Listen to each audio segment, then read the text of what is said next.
Hey guys, welcome back to the channel, and today I'm gonna show you guys how to receive Bitcoin on Coinbase. Alright, if you've been wondering how to do that, this video is for you. I'm gonna give you a quick step-by-step guide on how to get this done. So let's not waste any more time, let's get straight into it.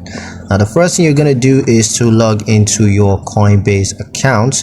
You can do that on the mobile app, or you can do that on the website.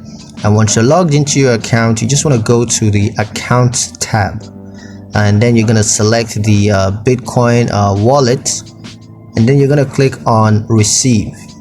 Now from there, you're going to generate a new wallet address, and all you got to do is just share the wallet address with the sender, and then just wait for the transaction to be processed. So yeah, that's pretty much it on how to receive Bitcoin on Coinbase. Hope you guys liked the video. Hope you found the information useful enough.